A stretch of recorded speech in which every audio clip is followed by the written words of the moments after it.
Let the world hear his word. கர்த்தர் எனக்கு தேவனாய் இருப்பார் என்றும், நான் அவர் வழிகளில் நடந்து அவர் கட்டளைகளையும் அவர் கற்பனைகளையும் அவர் நியாயங்களையும் கைக்கொண்டு அவர் சத்தத்திற்கு கீழ்ப்படிவேன் என்று நீ இன்று வாக்கு கொடுத்தாய் என்று உபாகமம் 26:17 வாசிக்கிறோம்.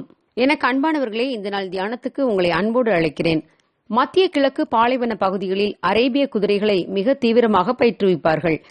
அந்த குதிரைகள் கீழ்ப்படிதலை முற்றிலுமாக கற்றுக்கொண்டு விட்டதா என்று பரிசோதிக்கும்படி அநேக நாட்களுக்கு குதிரைகளுக்கு குடிக்க கூட தண்ணீர் கொடுக்க மாட்டார்கள்.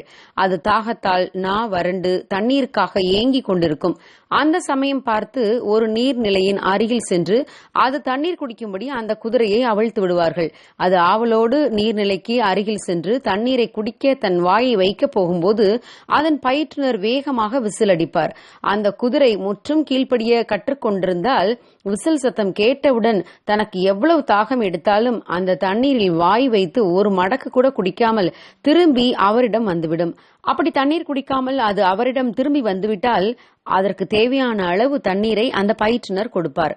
ஆம் பிரியமானவர்களே, அந்த குதிரை பயிற்றுனருக்கு குதிரைக்கு தண்ணீர் தேவை என்று நன்றாக தெரியும். ஆகவே அது தாகத்தால் இறந்து போக விட மாட்டார். ஆனால் அந்த குதிரைகள் அவரை நம்ப வேண்டும். இதைப் போலவே தேவ பிள்ளைகளாகிய நமக்கு இன்னது தேவை என்று அவர் நன்கு அறிந்து வைத்திருக்கிறார்.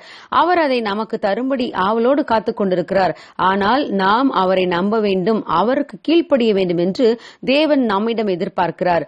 நாம் தேவனை ஏற்றுக்கொண்டு அவரோடு நல்மனசாட்சியின் உடன்படிக்கை செய்து ஞானஸ்நானம் எடுத்த நாளில் அவருக்கு வாக்கு கொடுத்ததை போல எந்நாளும் அவருக்கு கீழ்ப்படிந்து நடந்தால் தேவன் நம்மை அவர் உண்டு பண்ணின எல்லா ஜாதிகளை பார்க்கிலும் புகழ்ச்சியிலும் மகிமையிலும் சிறந்திருக்கும்படி செய்வேன் என்று வாக்கு கொடுத்துள்ளார்.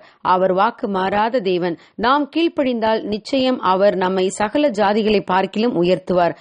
ஆபிரகாம் தேவனுடைய வார்த்தையை கேட்டவுடன் உடனே கீழ்ப்படிந்து தனக்குரியவைகளை எல்லாம் எடுத்துக்கொண்டு தேவன் காண்பித்த தேசத்துக்கு உடனடியாக போனான். 25 வருடம் காத்திருந்து பெற்ற தன் குமாரன் ஈசாக்கை தேவன் பலியிடச் சொன்னதும் தேவனிடம் எதிர்த்து கேள்வி கேட்காமல் ஈசாக்கை பலியிட ஆயத்தப்பட்டான். அவன் முழு கீழ்ப்படிதலை காண்பித்ததை தேவன் கண்டபோது, உன் குமாரன் மேல் கை போடாதே, நீ அவனை ஏக சுதன் என்று பாராமல் அவனை பலியிட ஒப்புக் கொடுத்ததால் நீ தேவனுக்கு பயப்படுகிறவன் என்று இப்பொழுது அறிந்திருக்கிறேன் என்று தேவன் சொன்னார். மேலும் தேவன், நீ என் சொல்லுக்கு கீழ்ப்படிந்தபடியால் உன் சந்ததிக்குள் பூமியில் உள்ள சகல ஜாதிகளும் ஆசீர்வதிக்கப்படும் என்று அவனுக்கு வாக்கு பண்ணினார். நாம் தேவனுடைய வார்த்தைக்கு முற்றும் கீழ்ப்படிந்தால் அவர் நமக்காக எதையும் செய்வார், நம்மை உயர்த்தி ஆசீர்வதிப்பார். சகல ஜாதிகளிலும் கீர்த்தியிலும் புகழ்ச்சியிலும் மகிமையிலும் நம்மை சிறந்திருக்கும்படி செய்வார். ஆகவே தேவனுடைய வார்த்தைக்கு கீழ்ப்படிந்து நடப்போம், அப்பொழுது அவர் நம்மை உயர்த்துவார்.